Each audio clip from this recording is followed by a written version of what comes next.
नमस्कार, बेधड़क न्यूज़.com देख रहे हैं आप। मैं हूं आपके साथ शशांक और इस वक्त हम गोरखपुर के एक चिकित्सक के साथ मौजूद हैं जिनका जो किसी परिचय के मोहताज नहीं है। सृजन सिद्धिविनायक चिकित्सालय के चिकित्सक डॉक्टर मनोज जायसवाल जी के साथ हम हैं और इनसे कोरोना काल और पोस्ट कोविड के बाद होने वाली समस्याओं और कोरोना से कैसे निजात पाएँ। और एक नई बीमारी आई है ब्लैक फंगस के नाम से जिसे जाना जा रहा है इस संकट की घड़ी में, उससे लोग कैसे निजात पाएं, इस पर इनकी क्या राय है और लोगों को क्या सलाह है, इसके लिए हम इनसे बात करेंगे। सर, स्वागत है हमारे चैनल में आपका। नमस्कार। मैं डॉक्टर मनोज जायसवाल।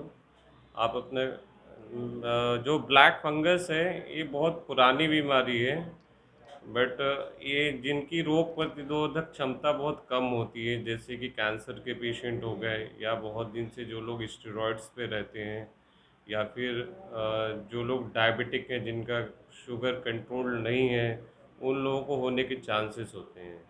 तो ये ब्लैक फंगस नई तो नहीं है, बहुत पुरानी है, बट अभी मरीज जो हमारे कोविड के हैं उनको स्टेरॉइड देने की ज़रूरत पड़ती है। तो इस वजह से उनके आइज़ में इन्फेक्शन, नाक में इन्फेक्शन, दिमाग में हो इन्फेक्शन होने का चांस होता है। तो ये एक बहुत ही डेंजरस है, क्योंकि अगर ये एक बार अफेक्ट करता है तो बहुत समय लेता है सुधार होने में। कभी कभी आँख को निकालना भी पड़ जाता है, जो नाक के थ्रू ऑपरेशन करना पड़ जाता है। दिमाग में वो के लिए बहुत सारी दवाइयाँ चलानी पड़ती हैं हम लोग को। है तो ये बहुत खतरनाक, जिसमें मरीज मतलब देखा जाए तो गंभीर अवस्था में पहुंचने के चांसेस बहुत ज़्यादा होते हैं। और इसका इलाज कर पाना सिर्फ एक डॉक्टर की से नहीं हो पाता है, इसमें दो तीन डॉक्टर्स की आवश्यकता पड़ती है। फिजिशियन भी हेल्प करते हैं, नाक कान गले वाले डॉक्टर की भी ज़रूरत पड़ती है, आँख के डॉक्टर की भी ज़रूरत पड़ती है, दिमाग के भी डॉक्टर लोगों की ज़रूरत पड़ती है। तो इट शुड बी इसका ट्रीटमेंट सब डॉक्टरों को मिल के करना पड़ता है, और सबसे पहले इसकी डायग्नोसिस होना बहुत ज़्यादा ज़रूरी है। इसको डायग्नोस कैसे किया जाए? जैसे कि अब लोगों को अचानक पता चल रहा है कि आंख में स्वेलिंग आ गई, तो फिर दिखाते हैं तो ब्लैक फंगस है। तो पहले कैसे इसे चेक कर लिया जाए कि पता चल जाए लोगों को? पहले जैसे कि पेशेंट को जैसे ही नाक से कोई बहना ज़्यादा चालू होता है, अगर उसमें से कुछ मवाद टाइप का आना या काला आना चालू होता है, ठीक है, या आँख में ज़रा सा भी सूजन आना होता है, या फिर आँख से दिखना कम होता है, या फिर आदमी, अगर जो भी पेशेंट है वो एकदम नॉर्मल होता है, फिर उसके बाद धीरे धीरे वो उसकी दिमागी रूप काम करना बंद करता है। जैसे कि हमारे मेनिंजाइटिस होता है, एंसेफ्लाइटिस होता है, उसमें मतलब दिमाग कम काम करता है। इस पहले तो हम क्लिनिकली देखते हैं, फिर उसके बाद अगर ज़रूरत पड़ती है तो आँख वाले डॉक्टर को दिखाते हैं, नाक कान गले वाले डॉक्टर को। वहाँ से वो नाक से सैंपल लेते हैं, ठीक है, फिर उसको जाता है जांच के लिए। जांच के बाद कंफर्म होता है कि वो म्यूकर है कि नहीं, ब्लैक फंगस है या नहीं है, ठीक है। तो सर, एक सवाल और था हमारा कि ब्लैक फंगस एक बीमारी है, कोरोना का काल चल रहा है, कोरोना जिन लोगों को हो रहा है ज़्यादातर उन्हीं लोगों को ये संक्रमित कर रहा है। और जैसा आपने बताया कि जिनको शुगर है या कैंसर इस तरह की गंभीर बीमारी है, जिनकी इम्यूनिटी कम है, उनको ये ज़्यादा अटैक कर रहा है। तो उनके लिए क्या सुझाव है, क्या सेवन करें, कैसे वो अपनी दिनचर्या रखें कि ये संकट उनके ऊपर ना आए? स्टेरॉइड्स का रोल सब ज़्यादा होने की वजह से हम स्टेरॉइड को कैलकुलेशन करें कि अब पेशेंट को देना है कि नहीं, उसके हिसाब से हम उस स्टेरॉइड्स की मतलब धीरे धीरे कम करते जाएं। जो शुगर के पेशेंट हैं उनके लिए कि भाई उनका शुगर कितना कंट्रोल कर पा रहे हैं हम लोग, उनके शुगर को बहुत ज़्यादा नियंत्रित किया जाए अच्छे तरीके से। तो यही दो मेन बचाव हैं हमारे। सर, कोरोना काल भी चल रहा है, तो कोविड के जो मरीज जो अभी स्वस्थ तो हैं लेकिन कोविड पॉजिटिव हैं, वो अपने आप को किस तरह से कोविड से रिकवर करें? जो सरकारी दवाइयाँ और सरकारी व्यवस्थाएं और जो भी दवाइयाँ दी गई हैं, उसके अलावा कोई सुझाव या कुछ ऐसा?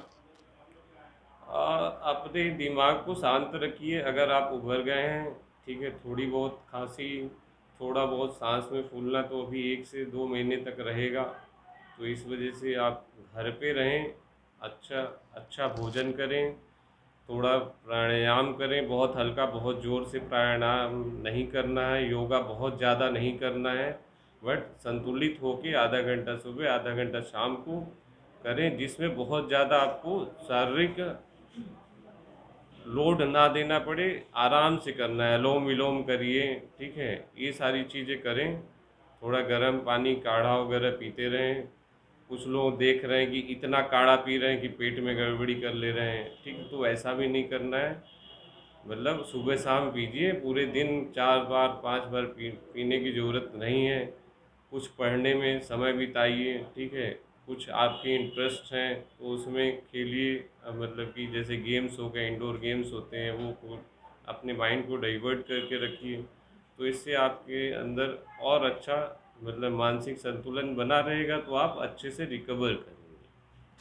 चलिए, एक अंतिम सवाल, ये संकट की घड़ी है और सबसे ज़्यादा जिम्मेदारी आप लोगों की बढ़ जाती है और आप लोग इस जिम्मेदारी को बखूबी निभा भी रहे हैं।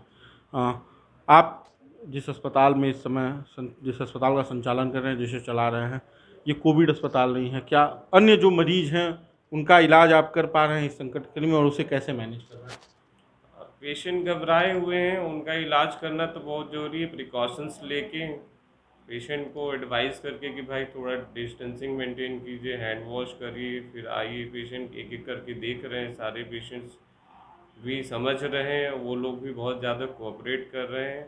और नॉन कोविड के अलावा भी बीमारियां हैं, ये नहीं है कि सिर्फ कोविड बीमारियां ही हैं। पेशेंट्स तो कार्डियक के भी हैं, बीपी उन लोग का बहुत सारा बढ़ा हुआ है, तो उन सभी लोगों को ट्रीटमेंट की आवश्यकता है। और मेरा नॉन कोविड हॉस्पिटल है, जो अगर कोई कोविड के पेशेंट आते हैं तो उनको सही सलाह दे के सही जगह रेफ़र कर दिया जाता है, और उनको सही तरीका बताया जाता है कि भाई कैसे आप एडमिट होना है कि नहीं है, कुछ दवा लेके ठीक हो सकते हैं, उनके पास हम लोग भेज देते हैं। चलिए, ये संकट की घड़ी है और सबसे ज़्यादा जिम्मेदारियां आपकी हैं और आप बखूबी इस जिम्मेदारी को निभा रहे हैं। तो ये थे हमारे साथ सृजन सिद्धि विनायक हॉस्पिटल के संचालक डॉक्टर मनोज जायसवाल जी। इन्होंने बड़ी बेबाकी से बताया कि कोरोना और ब्लैक फंगल से कैसे निपटा जाए और इस संकट की घड़ी में कैसे इस संकट को टाला जाए और लोगों को व्यवस्थित किया जाए, लोगों को बचाया जाए। बाकी का बेधड़क न्यूज़.com देख रहे हैं। धन्यवाद।